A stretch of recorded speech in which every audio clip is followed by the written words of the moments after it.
I'm Dante, and this is Dante Dakara, and welcome back to my channel. I am a expat, teacher, veteran, based out of Tokyo, Japan. That 3 scrambles each time I say it. If you're new here, I am just telling stories, man. There's stories everywhere, and I enjoy just telling the stories that I encounter in my day-to-day life here in Japan. So, if you're listening to music right now in the background and you like all of that, please check in the description box below for a link to the actual playlist. And if you like that, you can subscribe to that music channel. It's Epidemic Sounds. They're amazing. Anyway, so today's video is going to be about teaching. It's going to be some teaching tips. Last week, actually every week I get kind of some comments here and there about what people like and what people don't like. And I love those because it gives me kind of a direction of what you want to hear. Of course, I'm going to tell the stories that I want to tell. But I also like to tell the stories that you want to hear. So some people asked some questions about stories, so I wanted to give some questions about, they asked some questions about teaching, so I wanted to give some teaching stories that are going to give some people these tips that they wanted. So you can jump around. There's going to be the chapters, so you can jump to the chapter that's most interesting to you, but I think all of these are kind of connected, so you might find it difficult to jump around. Anywho, let's get started. So there are let me give a disclaimer. This is what has worked for me. And it's complemented my style of teaching. So I'm not saying it's going to work for everyone, but I am saying that these are some ideas that could, while being merged into your personality and your goals in the classroom, could help you out as well. Okay, so my teaching tips for people who are getting started or for people who are really just trying to, change their teaching style, it really goes into the kind of 3 key concepts for me. And they're all really like basic concepts that everyone probably does or thinks about doing, but doesn't really get into the weeds of it. And the first, I'm going to tell you all of them, and then I'm going to get into it. So it's remember, connect, and prepare. So with these 3 things, you can really attack teaching differently. And this is kind of my style of attacking teaching. So the first one's remember. Whenever I walk into the classroom, I try to remember what I felt like as a student sitting in a class, especially sitting in a foreign language class.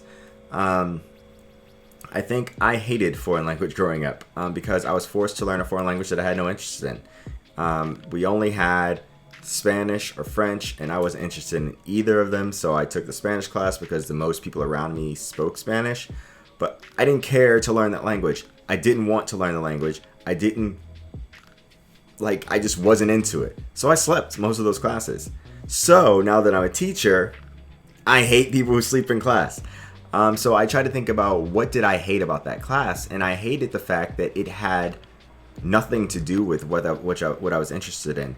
I slept in that class because it didn't affect me at all. I didn't know how learning this foreign language could help me.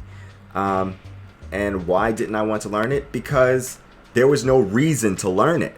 So as a teacher, now I think, okay, why did I hate that class? Why did I dislike that teacher? Okay, I hated that class because there was no reason for me to learn it. Cool. I have to find a reason for each student to want to learn this language besides taking a test. Everyone can be hit over the head with, oh, you have a test coming, you better learn this. The stick. I'm not interested in the stick. I'm interested in the carrot. What's the carrot that's going to help these students learn? To me, I think the ultimate carrot is knowing their interests, and self-interest as a student is usually your best bet. So what are they interested in? What do they want for themselves? And then take that and to put it into your lesson. Another thing is sleeping. Like I said about sleeping in class, I hate when people sleep in class.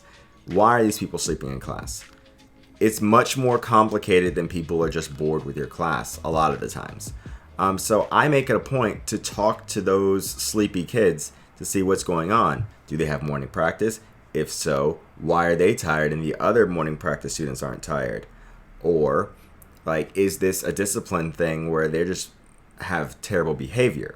If that's the case, why is that behavior the way it is? Now, this is going to be a lot harder for some people than others, because you will have to be able to speak a degree of Japanese to be able to figure out the root cause of those problems. But if the root cause is not your classroom and the root cause is not your class, then what you need to figure out is how you can make your class an oasis so they can sleep in somebody else's class and not yours.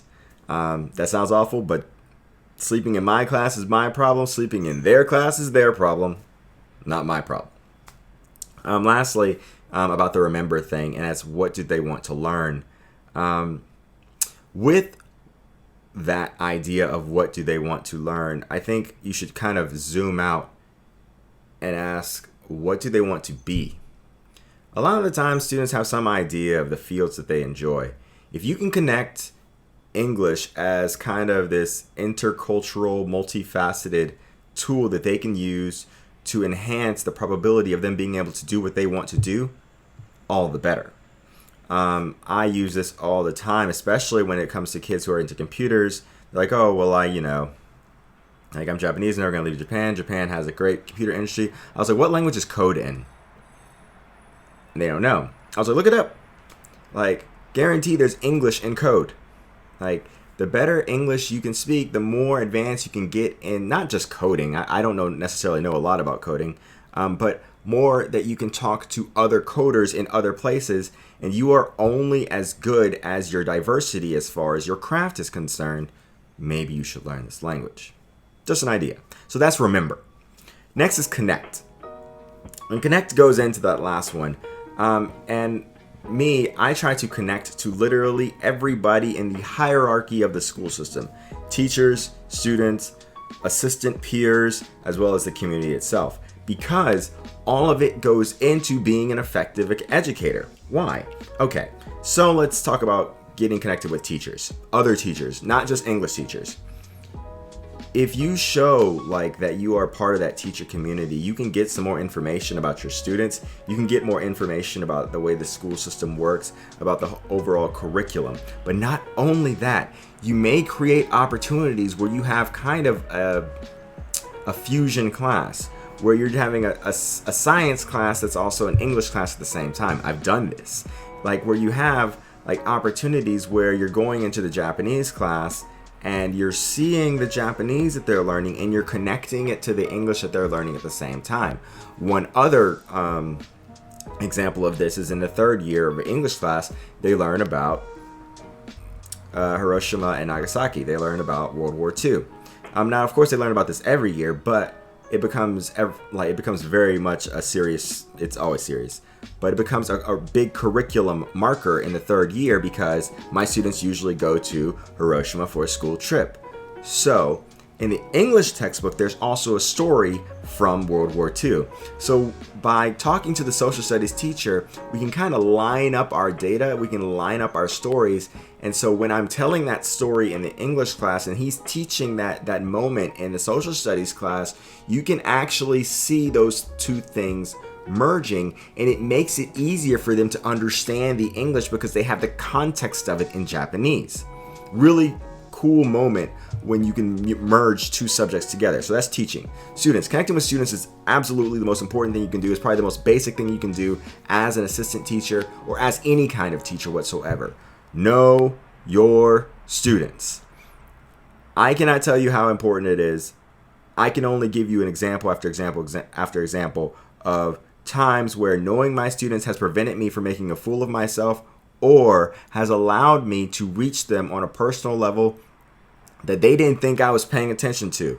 I have students that are into fashion that would never say anything before, but then I brought up some stuff about, oh yeah, like this designer does this, this, and this in English class, and they're like, oh, you know that I like this. Oh yeah, I know, I paid attention, I remember.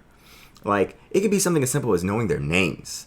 And that's really difficult when you're teaching all grade levels. But like, I have these index cards and I'm studying names. I'm studying clubs. I'm studying interests. I have a card that has their name, their club, and their interests on it. So like before I go into class, the first couple of years, I'd be like, okay, got it. Like, so knowing those students and knowing their interests and knowing their clubs and knowing like the things they like and they don't like will allow for you to make little jokes in the middle of the class. Like someone says, oh yeah, my favorite My favorite food is natto. And I look at the student who hates natto and I'm like, nope. Like, and they're laughing, and the student who likes natto's laughing because I actually have a personality about this. And then we can kind of go back and forth about why natto is the most disgusting food in the world. And I can bring this other kid who doesn't usually speak English but doesn't like natto either into the conversation. So there's some method to the madness of going through the effort of connecting with students. Now, of course, connecting with your peers is important simply because, for example, I have peers who are in elementary schools, who teach elementary schools. I want to know what they're teaching, how they're teaching it, so when those students come up to me, I know what they know, I know what they don't know, and I know how they know what they know. So when I teach them and I say, hey, I know you know this from here because you're smart, you remember what she taught, they're like, oh yeah, I am smart, I do remember that. So ego boost, and it shows them that I know the craft too, so they should trust me as an authority on English. So that's some other like in the weeds stuff that you can do as a peer group to like talk to each other, to integrate each other's lessons into your review so that you can keep teaching them at a high level in the most efficient way as possible without having to go backwards. Nextly is the community. And this is a little bit more difficult. You might require a little bit more Japanese, but there are opportunities to integrate in the community where it might be the PTA sports clubs, or it might be like just the city English lesson, or just city volunteer opportunities, cleaning and things like that. Find them. Go on your city hall website. Ask anybody in your school who speaks English, what are some things that you can do on the weekend to help the city, to get involved with the city. The more you are seen as a fixture in the city, the more people trust you on a real human level.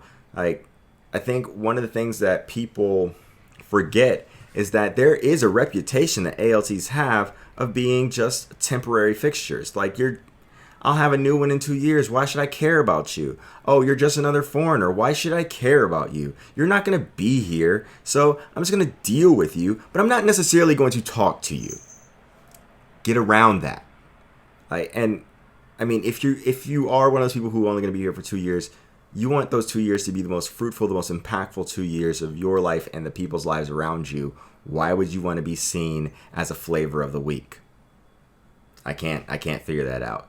Do something. Integrate yourself into the community. Interact with the people around you. Learn the language. Connect with the people that make this community a community. And maybe, just maybe, you might be considered part of that community identity. All right. So we've gone through the two. We've gone through remember. We've gone through connect. The last one is prepare. Now, with preparing, this can be short-term preparation. This can be long-term preparation. I'll start with the most important one, and that's your emotional preparation. Now, you're probably surprised when I say emotional preparation is your most important one. It is because, this is my opinion. You need to walk in that classroom as either a blank emotion or a positive emotion. Why? Because what you give, they take and they give back to you. They being the students. Even if I'm tired, I'm always motivated. I'll even tell my students I'm tired, but I'm telling them that as a device. And that device is, even though Ty is tired, because that's my name in class, even though Ty is tired, he's doing his best. I'm going to help him by doing my best too. This is very important. Your energy and their energy need to match. They don't just need to match, they need to complement each other. So knowing your emotional state, controlling your emotional state, being emotionally healthy as you walk into that classroom is super, super important. I will say that as far as preparation for emotion is concerned, prepare yourself for the emotional rigors of the particular class you're in. If you're in elementary school, prepare for them to be energy vampires. Prepare for yourself to have to be super, super, super happy, because some of them may not be that happy, and you might need to give them that for them to give it back to you.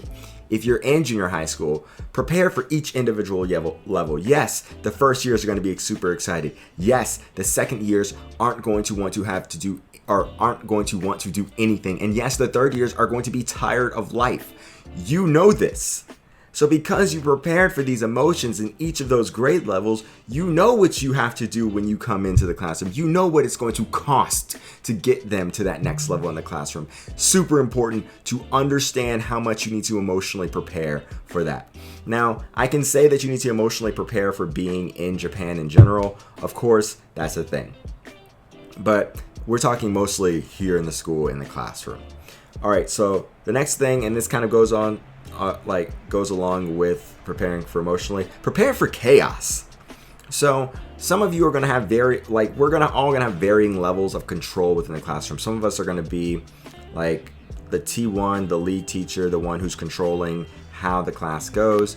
You're going to have a little bit more control over if there's chaos than the person who is just, the worst kind of teacher to have to be. I'm not saying you're bad, I'm saying it just sucks to be this, in my opinion, and that's the tape recorder. The one who's just reading, who's just someone who sounds out the words in English, and that's it. I feel bad for anyone who's in that position. But in all of those levels, chaos will happen.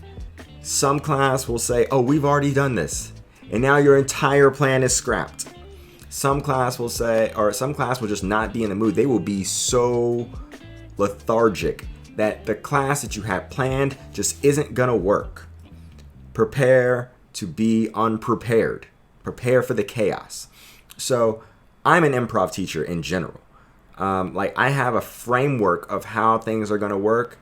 And then depending on the level of the class, depending on how quickly they get it, depending on how energetic they are, I have contingencies in my mind for how I'm going to deal with that.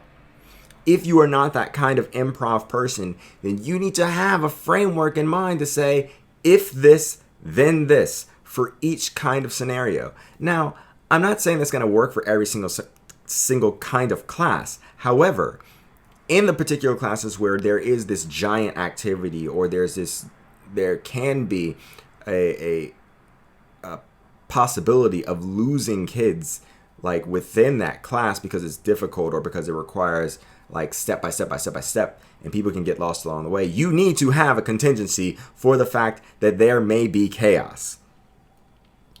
I think that the strongest teachers are the teachers that can do things in a million different ways and get to the same place.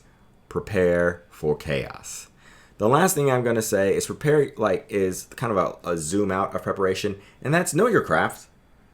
Know what you're doing. Knowing the tools that you need to do your job means knowing your textbook. It means knowing all the grammar points for this year. It means knowing how you put your classes together. And maybe I'll do a separate class about this. Comment below, or a separate video about this, about how I put together a class, how I just do a lesson plan. Because I really am pretty technical about the ideas in my head about how I frame classes, and that comes with time if you haven't already been educated with it. But even if you have a TEFL or TESOL or CELTA or whatever certification you might have, even if you have these, having a certification and teaching are very different, and the skills that you need to be successful at both are very different. So, having the skills you need to be successful in a classroom learning and a classroom teaching are very different, I should say. So you need to understand the things that you need to be a good teacher. To me, these are the things that I need: stage presence, flexibility of mind, an open heart, and ability to read the air. Because I just need all of those things to be able to be the mobile, agile teacher that I believe that I am and that I need to be for my kids to be successful. Everyone's class is going to be different. It's going to require a different set of tools. Every personality is different. It's going to require a certain set of tools. I think you need to really sit down and think about what kind of teacher you want to be, what kind of person you are, and how do you bridge the gap between those two things. So that's remember, connect, and prepare. Those are the 3 tips that I think you need to be a great teacher, or at least to have a great start at teaching. This is by no means all the things you need. This isn't something that I can say is necessary for everybody, but these are the things that I think are necessary to be a prolific teacher. What do you think? Please comment below. What do you think about the idea of remember, connect, and prepare? Are you a teacher? Have these things work for you? Are you a student? Are you seeing your teachers do this for you? Let me know. As always, guys, I'm really appreciative of everyone supporting the channel. I can see like all the metrics and all the people viewing this, but like if you like this video, please hit that thumbs up button. If you haven't already, subscribed, and I will see you in next week's video. Until then, I'm Dante. This was Dante Dakada. Until next time. Later.